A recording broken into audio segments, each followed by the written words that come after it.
ഈ സീസൺ IPL-ലെ 18 മത്സരങ്ങൾ ഇന്നലോടുകൂടി പൂർത്തിയായിരിക്കുമ്പോൾ ഏറ്റവും പുതിയ പോയിന്റ് ടേബിളാണ് ഈ വീഡിയോയിലൂടെ നമ്മൾ കാണാൻ പോകുന്നത്. വീഡിയോയിലേക്ക് കടക്കുന്നതിന് മുൻപായി ഇതുപോലെ കൂടുതൽ IPL വാർത്തകൾക്ക് വേണ്ടി ഈ ചാനൽ മറക്കാതെ സബ്സ്ക്രൈബ് ചെയ്യൂ. 10, 9, 8 സ്ഥാനങ്ങളിൽ 4 മത്സരത്തിൽ 3 പരാജയവും 2 പോയിന്റുമായി ഹൈദരാബാദ്, ചെന്നൈ, മുംബൈ തുടങ്ങിയ 3 ടീമുകളാണ് നിൽക്കുന്നത്. ടൂർണമെന്റിലെ ഏറ്റവും മോശം റൺ റേറ്റ് SRC കീപ്പ് ചെയ്യുമ്പോൾ രണ്ടാമത്തെ മോശം റൺ റേറ്റ് ചെന്നൈക്കുണ്ട്. 8ാം സ്ഥാനത്താണെങ്കിലും കൊൽക്കത്തയ്ക്കെതിരെയുള്ള തകർപ്പൻ വിജയം മുംബൈക്ക് പോസിറ്റീവ് റൺ റേറ്റ് കീപ്പ് ചെയ്യുന്നതിന് സഹായിച്ചിട്ടുണ്ട്. ഇനി വരുന്ന 1-2 മത്സരങ്ങളിൽ തുടർച്ചയായ വിജയം കിട്ടിയിട്ടില്ല എങ്കിൽ ഈ ടീമുകൾ സെക്കൻഡ് ഹാഫിൽ കഷ്ടപ്പെടുന്നത് കണ്ടേക്കാൻ തന്നെയാണ് സാധ്യത. 7, 6, 5 സ്ഥാനങ്ങളിൽ 4 മത്സരങ്ങളിൽ 2 വിജയവും 2 പരാജയവും 4 പോയിന്റുമായി രാജസ്ഥാൻ, LSG, കൊൽക്കത്ത തുടങ്ങിയ 3 ടീമുകളാണ് നിൽക്കുന്നത്. കഴിഞ്ഞ 2 മത്സരങ്ങളിലും വിജയം നേടി രാജസ്ഥാൻ സ്ട്രോങ് ആയി മുന്നോട്ട് വന്നിരിക്കുമ്പോൾ കൊൽക്കത്തയും LSGയും മിക്സ്ഡായ പെർഫോമൻസ് ആണ് ഇതുവരെ കാഴ്ചവെച്ചിട്ടുള്ളത്.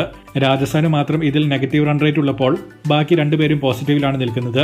അടുത്ത മത്സരങ്ങളിൽ വിജയം നേടി ടോപ്പ് 4ലേക്ക് എത്താനായിരിക്കും ഇവർ ശ്രമിക്കുന്നത്. 4, 3, 2 സ്ഥാനങ്ങളിൽ 3 മത്സരത്തിൽ 2 വിജയവും 1 പരാജയവും 4 പോയിന്റുമായി പഞ്ചാബ്, ഗുജറാത്ത്, RCB തുടങ്ങിയ 3 ടീമുകളാണ് നിൽക്കുന്നത്. നല്ല റൺ റേറ്റ് ഉണ്ടായിരുന്ന പഞ്ചാബിന് ഇന്നലെ 50 റൺസിന്റെ പരാജയം കിട്ടിയത് അവരുടെ റൺ റേറ്റിനെ നന്നായി ബാധിച്ചിട്ടുണ്ട്.